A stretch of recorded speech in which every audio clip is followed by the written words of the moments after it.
السلام عليكم ويسعد أوقاتكم. رمضان كريم إن شاء الله. اليوم رح نعمل طبق شهي مميز وكتير فخم على سفرتكم بشهر رمضان المبارك، وخاصة وقت العزايم. رح نعمل رز على لحمة على الطريقة اللبنانية.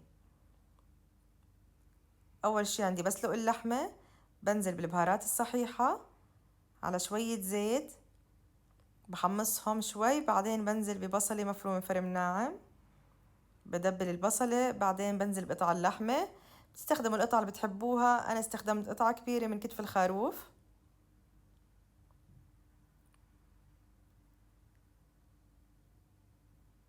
هلأ بحمص اللحمة من الجهتين كتير منيح، بعدين بنزل بالبهارات. استخدمت قرفة، فلفل أسود، 7 بهارات، ضفت ورق غار وشوية هيل. إن شاء الله حكتب لكم المكونات بصندوق الوصف مثل ما تعودنا.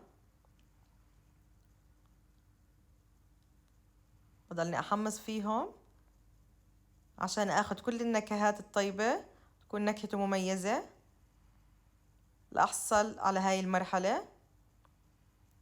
هلأ بغمرهم بالمي السخنة،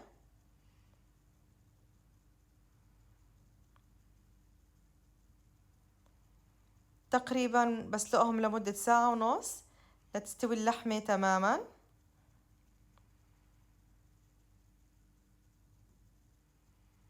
هلأ بشيل أي رغوة طلعت على الوجه قبل ما أغطي عليها.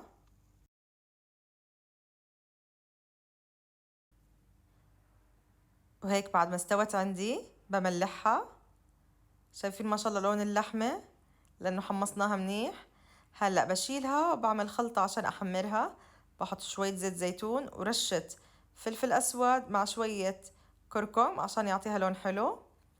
بس بدهن قطع اللحمة، بحطها تحت الشواية لدقيقتين 3 لتاخد لون، أو حسب نوع الفرن عندكم.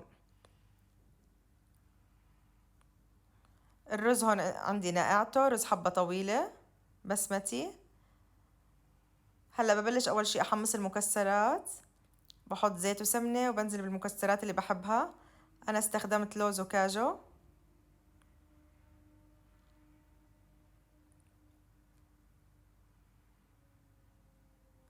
طبعا المكسرات أنا بحب أقلي كمية كبيرة عشان أحتفظ فيها بمرتبان بالمطبخ، بستخدمها وقت ما بدي، ما بتغير طعمها ولا بصير عليها أي شي.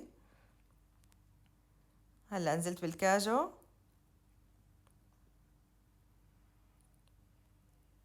بعد ما أحمصه بنزل بالبصلة المفرومة فرم ناعم. أنا استخدمت بصلة كتير صغيرة، بتعطي للحمة البصل دايما نكهة مميزة.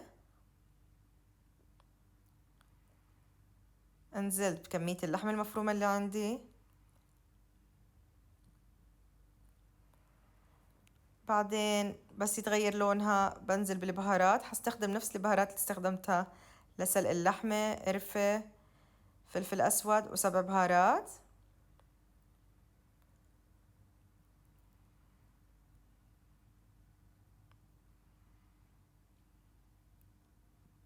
بنزل بالملح وبتركها لتنزل ميتها وتنشف عندي تماما. ضفت ورقة غار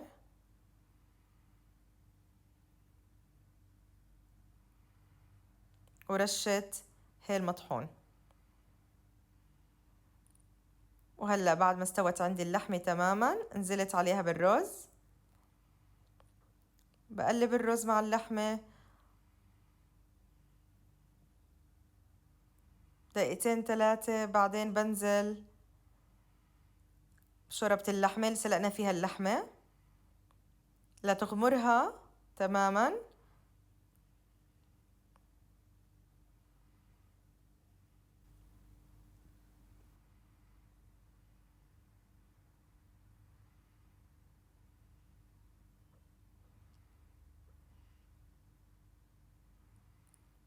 بترك الرز يتشرب، بعدين بوطي النار وبتركه يستوي تقريبا لمدة 20 دقيقة. وهلأ بعد ما تحمرت عندي اللحمة وجهز عندي الرز، بسكب الطبق عندي.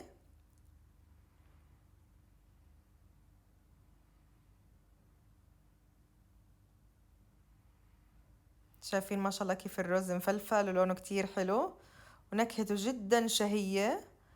برتب قطع اللحمة عندي وبزينه بالمكسرات.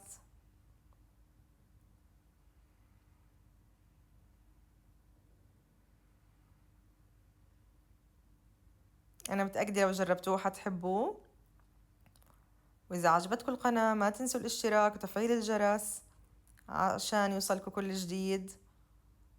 حورجيكم كيف اللحمة حتكون من جوا، لونها زهري وكتير حلو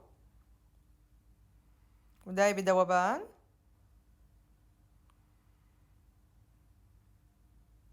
مع السلامة وصحتين وألف عافية. ما تنسوا لايك سبسكرايب.